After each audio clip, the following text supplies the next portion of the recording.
அனைத்து பிரமிட் ஆன்மீக மன்றங்கள் இயக்கம் சார்பாகவும், குளோபல் பித்தாஸ் தியான பாடசாலை சார்பாகவும், இந்த நிகழ்ச்சிக்கு உங்கள் அனைவரையும் வரவேற்கிறேன் மாஸ்டர்ஸ். இன்னைக்கு நம்ம எத பத்தி பார்க்க போறோம் அப்படின்னா, மனதின் தேடல். மனதின் தேடல் அப்படின்னா, நம்ம மனம் எப்பயுமே ஏதாவது ஒண்ணு தேடிக்கிட்டே தான் இருக்கும்.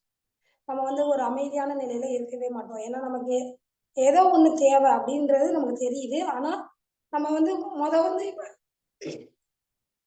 இப்ப எனக்கு ஒரு பணம் பணம் தேவைப்படுதுன்னா, நான் பணம் தேவைன்னு அத தேடிக்கிட்டே இருப்பேன். பணம் கிடைச்சிருச்சு. கிடைச்ச உடனேயே என்னோட தேடல் நின்றுமா அப்படின்னு பார்த்தோம்னா, நிக்கவே நிக்காது. அதுக்கடுத்து ஏதோ ஒண்ணு நம்மகிட்ட குறைபாடுகள் இருக்க மாரியே நம்ம அடுத்த ஒரு தேடலுக்கு போயிருவோம். இப்போ ஒருத்தவங்க குழந்தை இல்ல அப்படின்னா, அந்த குழந்தை வேணும்னு தேடுவாங்க. அந்த குழந்தை கிடைச்சிச்சுன்னா, அதுக்கப்புறம் அதுக்கடுத்து ஒரு தேடல் அவங்களுக்கு வரும். இதே மாரி ஒவ்வொரு விஷயத்துக்கும் நமக்கு எது தேவையோ, அத விட்டுட்டு நம்ம இது கிடைச்சா நான் நல்லா இருப்பேன் அப்படிங்கிற மாரி நம்ம ஏதோ ஒண்ண தேடிக்கிட்டே நம்ம வாழ்க்கையில நம்ம இருந்துகிட்டே இருப்போம். இப்ப ஒரு கோயிலுக்கே போறோம்னா, நம்ம பிரார்த்தனை பண்றோம். கடவுள்கிட்ட போய் எனக்கு இது வேணும், அது வேணும் அப்படின்னு சொல்லி நம்ம கேட்டுட்டே இருப்போம். எனக்கு இது கிடைச்சா நம்ம நல்லா இருப்போம் அப்படிங்கிற ஒரு எண்ணத்துல நம்ம சின்ன சின்ன விஷயமா நம்ம கேட்டுட்டே தான் இருப்போம். ஆனா நம்ம கிடைச்சத வச்சு நம்ம ஹேப்பியா வாழ்றோமா அப்படின்னு பார்த்தோம்னா கிடையவே கிடையாது. இப்ப எனக்கு ஒரு குழந்தை தேவை அப்படின்னு நான் நினைக்கிறேன். குழந்தை கிடைச்சிருச்சு. கிடைச்ச பிறகு அந்த குழந்தையோட நான் மகிழ்ச்சியா வாழ்றேனா? அப்படின்னு கேட்டா கிடையாது. அந்த குழந்தைய நான் வளர்க்கணும். அதுக்கு எனக்கு பொருளாதாரம் தேவை அப்படின்னு சொல்லிட்டு நான் அடுத்த இதுக்கு நான் முயற்சி பண்ணுவேன். அந்த குழந்தையோட என்னோட நேரத்த நான் செலவழிக்காம, குழந்தைய விட்டுட்டு, அந்த குழந்தைக்கு தேவையானத நான் சம்பாரிக்கணும். அந்த குழந்தைக்கு இது தேவை, அது தேவை. நம்ம அடுத்த இதுக்கு நம்ம அடுத்த தேடலுக்கு போயிருவோம். இதே போல தான் நமக்கு இருக்கிறத வச்சு நம்ம அனுபவிக்காம, அதுக்கு அடுத்த தேடலுக்கு நம்ம தேடிக்கிட்டே நம்ம போய்க்கிட்டே இருக்கோம். கடவுள்கிட்டயும் நம்ம கேட்கும்போது, பிரார்த்தனை அப்படிங்கிற பேர்ல, எனக்கு இது வேணும், அது வேணும் அப்படின்னு சொல்லி நம்ம கேட்டுக்கிட்டே இருக்கிறோம். ஆனா, அந்த கடவுள் நமக்கு குடுத்திருக்க பொருள, அ அந்த இத நம்ம நன்றி உணர்வோட நம்ம இருக்கவே இல்ல. இன்னைக்கு என்கிட்ட என்ன இருக்கோ, நான் அதுக்கு நன்றி சொல்றேன்னா, அதுதான் பிரார்த்தனை. அத விட்டுட்டு கடவுள்னு ஒருத்தர்ட்ட இருக்காரு. அவர் நான் கேட்டதெல்லாம் குடுப்பாரு அப்படின்னு சொல்லி நம்ம தேவையில்லாம வேற சிந்தனைகளுக்குள்ள போயி, எனக்கு அதுதான் அப்படின்னு சொல்லிட்டு நம்ம கடவுள தேடி போய்க்கிட்டே இருக்கிறோம். ஆனா, கடவுள் என்பது எங்கேயுமே நமக்கு கிடையாது. நமக்குள்ள தான் நம்ம அந்த ஆன்மா நம்ம தன்னுணர்வோட இருக்கும்போது, நமக்கு என்ன தேவையோ அது நம்மளாலே ஏற்படுத்திக்கிட முடியும். விழிப்புணர்வோட நம்ம அந்த நிலையில இருந்தாலே, தியானம் செஞ்சு நம்ம அந்த மாரி இருக்கும்போது, நமக்கு என்ன தேவைங்கிறது தன்னாலே அதுவா கிடைச்சுக்கிட்டே இருக்கும். நம்ம வாய் கதவ திறந்து வைக்க தான் வேணும். அது என்ன தேவையோ அது ஆட்டோமேட்டிக்கா வந்துகிட்டே இருக்கும். ஆனா, அத விட்டுட்டு நம்ம ஏதோ ஒரு தேடுதல். நமக்கு என்ன தேவைன்னு கடைசி பார்த்தோம்னா, ஒரு நிம்மதி, அமைதி, திருப்தி, ஒரு மகிழ்ச்சி, ஒரு பேரானந்த நிலை. இதுதான் நமக்கு தேவ.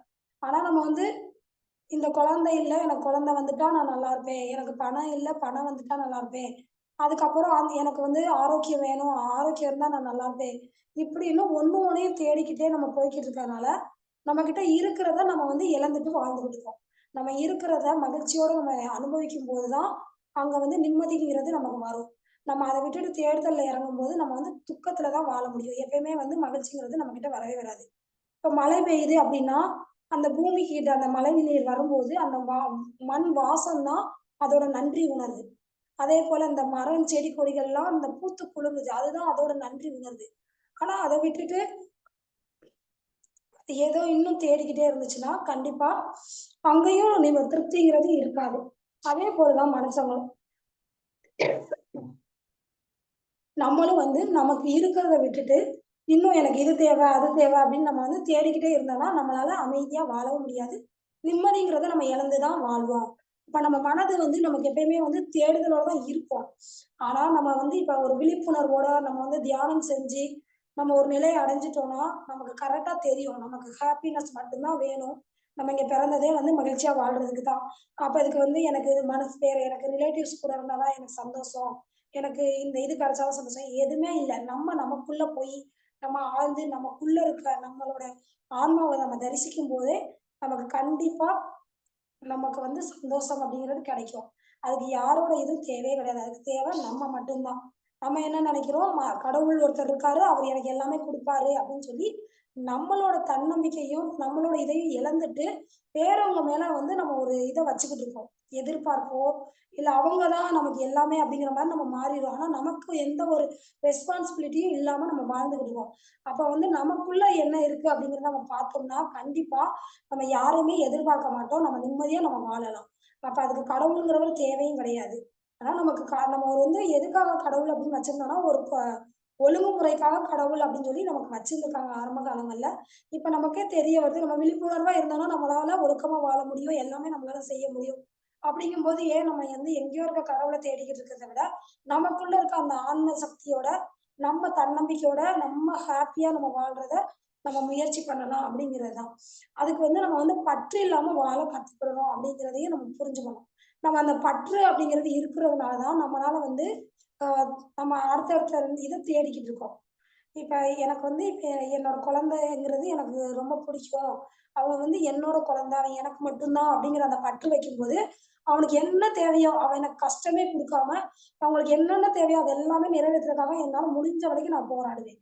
அதே இது அந்த பற்றுலருந்து நான் விலகும்போது என்ன ஆகுது அப்படின்னா, அவங்களுக்குள்ள தேவைய அவங்க பார்த்துக்கிட்டு, அவங்க மகிழ்ச்சியா வாழ்வாங்க. அவங்களுக்கும் அந்த சுய தன்னம்பிக்கை அப்படிங்கிறது வளரும். அத விட்டுட்டு அவங்க நான் தான் காப்பாத்த முடியும் அப்படிங்கிற எண்ணத்த நான் வளர்த்துக்கிட்டாலோ, அந்த குழந்தைகளிடம் அத கொண்டு வந்து நான் குடுத்துட்டாலோ, என்ன தவிர உன்ன யாரும் பார்த்துக்க முடியாது அப்படிங்கிற அந்த எண்ணத்த அந்த குழந்தைகளுக்கு நான் குடுத்துட்டாலோ, அவங்களுக்குள்ள அந்த இத வந்து அவங்க வந்து மேம்படுத்திக்கிடவே முடியாது. அதனால நம்ம வந்து பற்று இல்லாமலும் வாழ கத்துக்கணும் அப்படிங்கிறதையும் நம்ம இங்கருந்து புரிஞ்சுக்கணும். இப்ப வந்து ஒரு சோர்பா புத்தர் அப்படிங்கிறாங்க. அந்த சோர்பா அப்படிங்கிறது வந்து பொருளியல்வாதியா இருக்காரு. புத்தர் வந்து ஆன்மீகவாதியா இருக்காரு. அப்ப அந்த பொருளியல்வாதியா இருக்கிறது தவறா அப்படின்னு பார்த்தோம்னா, அது கிடையவே கிடையாது. ஏன்னா, நம்ம வந்து எல்லாமே அனுபவிச்சா மட்டும் தான் நம்ம ஆன்மீகத்துல ஈடுபட முடியும். இப்ப புத்தரே எடுத்துக்கிட்டாருன்னா, அவர் வந்து அவருக்கு எல்லாமே கிடைச்சுச்சு. பொருளாதார எல்லாமே கிடைக்க போய் தான் அவர் வந்து ஆன்மீகத்துல அவர் போய் திருப்தியா வாழ முடிஞ்சது. அதே மாதிரி அவர் நல்லா அந்த இதுல முன்னேற முடிஞ்சது. மெய்ஞானமும் அடைஞ்சாரு. ஆனா, நம்ம வந்து இந்த பொருளியல் வாழ்க்கைய பத்தி நம்ம ஒண்ணுமே தெரியாம, எந்த இதுவுமே நம்ம அனுபவிக்காம, நான் வந்து நேரா ஆன்மீகத்துல போய் நான் ஈடுபடுறேன். நான் ஆன்மீகவாதியா ஆகப்போறேன் அப்படின்னு சொல்லிட்டு நம்ம போனோம்னா, கண்டிப்பா நம்மளால வந்து அதுல ஒரு முழுமை தன்மைய அடையவே முடியாது. இப்ப நம்ம வந்து அந்த சோர்பா அப்படிங்கிற அந்த ஜோர்பா அப்படிங்கிறவரு பொருளியல்வாதியா இருக்காரு அப்படின்னா, அவர் சொல்றது எதுன்னா, உலக வாழ்க்கையிலயும் நம்ம எல்லாமே அனுபவிக்கணும் அப்படிங்கிறத சொல்றாரு.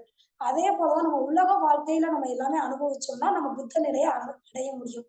அப்ப வந்து அந்த அம்புக்குறியா இருக்கிறது யாருன்னா, அந்த சோர்பா அப்படிங்கிறவங்க. நம்ம வந்து புத்தர் நிலைய நம்ம அடையறதுக்கு. அப்ப அந்த பொருளியல் வாழ்க்கைய நம்ம திருப்தி அடைஞ்சுட்டு, நம்ம வந்து ஆன்மீக வாழ்க்கைய நம்ம அடைய முடியும் அப்படிங்கிறது தான் இது வந்து தெரிஞ்சுக்கணும்.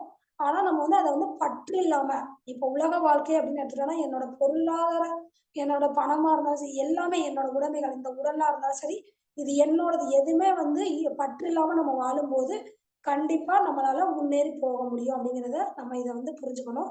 இதுக்கு வந்து நமக்கு வந்து ஒரு திருக்குறள் வந்து திருவள்ளுவர் சொன்னத நம்ம பார்க்கலாம். அதாவது யாதனின் யாதனின் நீங்கியான் நோதல், அதனின் அதனின் இலன். அதாவது எந்தெந்த பொருள்கள் மீது கொண்ட ஆசையை நீக்கி இருக்கின்றானோ, அவன் அந்தந்த பொருளால் வரும் துன்பங்கள்ல இருந்து விடுபடுவான் அப்படின்னு தான் இதோட அர்த்தம். அதாவது நம்ம வந்து இப்ப எந்தெந்த பொருள நம்ம வந்து பற்றோட இருக்கோமோ, அதுல வந்து நமக்கு துன்பம். இப்ப எனக்கு என் கணவர் பிடிக்குது. என் கணவர் எனக்கு எனக்கு அவங்க மட்டும் தான் அப்படிங்கிற மாரி நான் நெனச்சுட்டேன்னா, அவங்களால மட்டும் தான் எனக்கு துன்பமே. அதே மாரி எனக்கு குழந்தைகள் அப்டின்னா, நான் அந்த குழந்தைகளால எனக்கு துன்பம் மட்டும் தான் வரும். அப்ப நம்ம வந்து என்ன செய்யணும்னா, அந்த பற்றுலருந்து வெளிவரணும். அவங்கள வந்து அவங்கள சுதந்திரமா, அவங்க சுய இதோட வாழ விட்டுட்டு, நான் என்னைய சுதந்திரமா வச்சுக்கும்போது, கண்டிப்பா இந்த துன்பம் அப்டிங்கிறது வரவே வராது. இந்த இதுக்கு வந்து ஒரு சின்ன ஒரு கத. அதாவது ஒரு கிருஷ்ணர் வந்து ஒரு ஆற்றங்கரையில நிக்காரு. அந்த கரையில பக்கத்துல ருக்மணியும் கிருஷ்ணரும் நிக்காங்க. அப்ப வந்து ஆத்துல வந்து நெறைய வெள்ளம் ஓடிக்கிட்டே இருக்குது. பயங்கரமா வெள்ளம் போது. அப்ப வந்து கிருஷ்ணர் சொல்றாரு ருக்மணி கிட்ட, "நீ வந்து அந்த எதுக்கு அந்த ஆற்றங்கரையில அ இவர் ஒரு முனிவர் இருக்காங்க. அவங்க கிட்ட போய் இந்த சாப்பாட போய் குடு. துர்வாச முனிவர் இருக்காரு. அவர்கிட்ட வந்து இந்த உணவ போய் குடு" அப்படின்னு சொல்லி குடுக்காரு. அப்ப அவங்க சொல்றாங்க, "ஆத்துல இவ்வளோ வெள்ளம் வருது. நான் எப்படி போக முடியும்?" அப்படின்னு சொல்லி சொல்றாங்க. ருக்மணி அப்ப சொல்றாங்க, கிருஷ்ணர் வந்து அ அதாவது பிரம்மச்சாரி. அதாவது உண்மையான பிரம்மச்சாரி அப்படின்னு நீ சொல்லு. அந்த ஆறு வந்து வழிவிடும் அப்படின்னு சொல்லி சொல்றாரு. அதை அவங்க சொன்ன உடனே அந்த ஆறு வந்து அந்த வெள்ளத்துலருந்து வழிவிட்டு அவங்களுக்கு பாதைய உருவாக்கி குடுக்குது. அப்ப அவங்க அந்த பாதை வழியா போயி, அந்த துர்வாச முனிவருக்கு அந்த உணவ குடுக்காங்க. அந்த உணவ சாப்பிட்டுட்டு அவரு அ நன்றி கூறுறாரு. அதுக்கப்புறம் அவங்க கேட்காங்க, "நான் திருப்பி கிருஷ்ணர் கிட்ட போணுமே! மறுபடியும் இந்த வெள்ளத்துலருந்து நான் எப்படி போக? நான் அத வந்து கிருஷ்ணர் கிட்ட கேட்காமலே நான் வந்துட்டேன்." அப்படின்னு சொல்றாங்க. அப்ப துர்வாச முனிவர் என்ன சொல்றாருன்னா, "துர்வாசர் வந்து உண்மையான உபவாசி அப்படின்னு நீங்க சொல்லுங்க. அந்த ஆறு வந்து வழிவிடும்." அப்படின்னு சொல்றாரு. அதேபோல அவங்க சொல்றாங்க, அந்த ஆறு வந்து வழிவிடுது. அப்ப பார்க்கும்போது பார்த்தா, அவங்க வந்து கேட்கறாங்க கிருஷ்ணர்ட்ட. நீங்க வந்து குடும்ப வாழ்க்கையில இருக்கிறீங்க. நீங்க பிரம்மச்சரியாவ கடைபிடிக்கல. நீங்க எல்லாமே அனுபவிச்சுட்டு தான் இருக்கீங்க. ஆனா நீங்க உண்மையான பிரம்மச்சாரின்னு சொல்றீங்க. சொன்ன உடனே அந்த ஆறு வழிவிடுது. அதே மாரி துர்வாசர் முனிவர் வந்து என்னன்னா, அவர் வந்து உண்மையான உபவாசின்னு சொல்றாரு. அந்த ஆறு வழிவிடுது. அவர் உணவு சாப்பிட்டுட்டு தான் இருக்காங்க. எல்லாமே பண்றாங்க. இத நான் என்னதான் புரிஞ்சுக்கிறேன் அப்படின்னு ருக்மணி வந்து கிருஷ்ணர்கிட்ட கேட்கறாங்க. அதுக்கு கிருஷ்ணர் சொல்றாரு, "நான் உண்மையான பிரம்மச்சாரி தான். அதாவது நான் வந்து பற்று இல்லாம உன்னோட வாழ்றேன். நான் எந்த செயல் செஞ்சாலும் நான் பற்று இல்லாம இருக்கிறனால, நான் வந்து அதுல உண்மை தன்மையா இருக்கிறேன்." அப்படிங்கிறத அவர் சொல்றாரு. அதே போல தான் துர்வாச முனிவரும் வந்து நான் உணவு உண்டாலும் நான் அந்த உணவுல வந்து நான் பற்று இல்லாம இருக்கிறேன். அதனால எனக்கு வந்து அந்த ஆறு வந்து வழி விடுது அப்படிங்கிறத அவரும் சொல்றாரு. இதுதான் வந்து நம்ம இதுலருந்து தெரிஞ்சுக்கணும். நம்ம பற்று இல்லாம இருந்தோம்னா, நம்ம எல்லா செயலும் செய்யலாம். நான் வந்து எல்லா மேலயும் அன்பு எல்லாமே வச்சுக்கலாம். ஆனா அது பற்று இல்லாம இருக்கும்போது கண்டிப்பா அது வந்து எனக்கு வந்து துன்பம்ங்கிறது நெருங்காது அப்படிங்கிறத நம்ம புரிஞ்சுக்கணும். அதனால நம்ம மனது வந்து எல்லாமே தேடிக்கிட்டே தான் இருக்கும்.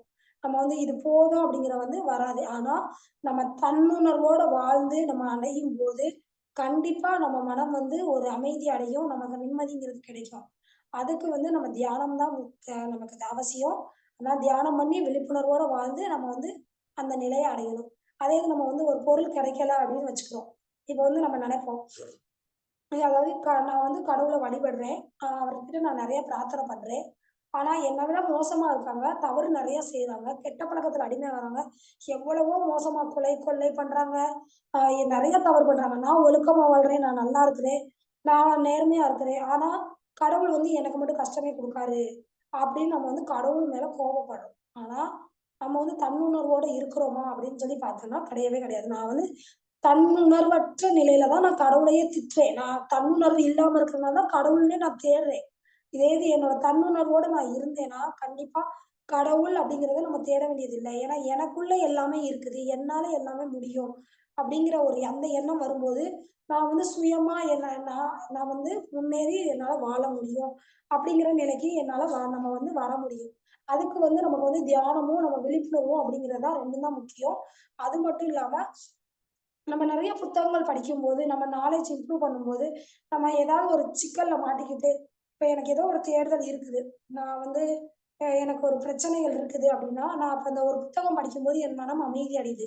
அப்ப அந்த தேடல் அப்படிங்கிற இத வந்து நான் நிறுத்தி வச்சுருவேன். நான் வந்து அமைதியா இருக்கிறேன். அப்படியா அமைதியா இருக்கும்போது மனம் வந்து துன்பத்துலருந்து விடுவிக்கப்படுது. இதே இது நான் எதையோ ஒண்ணு தேடும்போது தான் அந்த துன்பத்திலேயே நான் சிக்கிக்கிட்டு இருக்கேன். எனக்கு தேவையாவே இருந்தாலுமே, நான் தியானம் பண்றேன், நான் விழிப்புணர்வோட இருக்கிறேன், நான் புத்தகம் படிக்கிறேன், நெறைய சத்சங்கம் கேட்கிறேன் அப்படின்னா, என் மனம் அமைதி அடையுது. அமைதி அடையும்போது, என்னால வந்து கண்டிப்பா நான் அந்த அந்த இடத்துல இருந்து என்னால அ எனக்கு தேடுதல் இருந்தாலுமே, அதுலருந்து என்னால விலகி இருக்க முடியுது. அது அந்த அந்த டயத்துல எனக்கு எது தேவையோ அது தன்னால கிடைக்குது. எனக்கு அந்த என்ன தேவையோ அது தன்னாலே வருது. அத விட்டுட்டு நான் அதுல போய் சிக்கும்போது தான் எனக்கு அந்த துன்பம் அப்படிங்கிறதே இங்க வருது அப்படிங்கிறதையும் நம்ம புரிஞ்சுக்கணும். அதே அந்த திருக்குறள்ல வந்து அவங்க சொன்ன மாரி தான் நம்ம பற்று இல்லாம எதையுமே நம்ம வந்து இருக்கும்போது, அத பிடிச்சுக்கிட்டே நம்ம இருக்கும்போது தான், அந்த தேடுதலோட இருக்கும்போது தான் பிரச்சனைகள்ங்கிறது நமக்குள்ள வருது. அப்ப அதெல்லாம் விட்டுட்டு நம்ம சுய விழிப்புணர்வோட அமைதியா தியானம் செய்து நம்ம வாழும்போது துன்பத்துலருந்து கண்டிப்பா விடுபட முடியும். இப்ப இந்த திருக்குறள் வந்து அவங்க சொல்லியிருக்காங்கல்ல, அந்த திருக்குறள் வந்து பற்றுலருந்து விடுபட சொன்ன மாரி, அந்த திருக்குறள் வந்து நம்ம உதடு கூட ஒட்டாது அப்படிங்கிறதையும் இந்த குறள் மூலமா நம்ம சொல்றாங்க. அந்த குறள நம்ம வாசிக்கும்போது, அந்த குறள் அந்த வார்த்தைகள் வந்து உதடு ஒட்டாது அப்படிங்கிறதையும் இதுல சொல்லியிருந்தாங்க. இதையும் உங்ககிட்ட நான் ஷேர் பண்ணிக்கிறேன் மாஸ்டர்ஸ். நம்ம எல்லாத்துலயுமே பற்று இல்லாம இருக்கணும். நம்ம நன்றி உணர்வோட இருக்கணும். நம்ம இன்னைக்கு கிடைச்ச பொருள். இன்னைக்கு நான் இங்க பேசுறேன்னா, அதுக்கு கூட நான் நன்றி சொல்லணும். ஏன்னா, இது கிடைக்கலன்னா, இந்த இடத்துல நான் வந்து வேற எதையோ திங்க் பண்ணிட்டு இருப்பேன். என் மனம் வேற எதையோ தேடிக்கிட்டே இருக்கும். என்னோட அமைதி இழந்து நான் தவிப்பேன். இப்ப வந்து நான் இந்த ஒரு எண்ணத்துல நான் என்ன பேசணும் அப்படிங்கிற ஒரு எண்ணத்துல நான் இருக்கும்போது, என்னோட மனம் அமைதியா இருக்குது. அதுதான் வந்து இங்க வந்து நமக்கு தேவை. நம்ம எப்பயுமே அமைதியா இருக்கணும். நம்ம பேரானந்தத்தோட வாழணும்னா, நமக்கு இப்ப கிடைச்சிருக்கிறதுக்கு நம்ம நன்றி சொல்லணும். எல்லா விஷயத்துலயும் எனக்கு இன்னைக்கு கிடைச்ச என்னோட கணவரா இருந்தாலும், குழந்தையா இருந்தாலும் நன்றி சொல்லிட்டு, நான் தேவையில்லாத தேடுதல்லருந்து விலகி இருக்கத வந்து மகிழ்ச்சியா வாழ்றதுக்கு நான் வழிய தேடணும். நான் அதுக்கு அடுத்து எனக்கு இன்னும் வேணும் வேணும்னு அந்த தேடுதல்ல இறங்காம, நான் அமைதியோட வாழ்ந்தோம்னா, நம்மளால சு அ அந்த பேரார்ந்த நிலைய நம்ம அடைய முடியும். இதுக்கு முக்கியமா நமக்கு தேவை அந்த விழிப்புணர்வு மட்டும் தான்.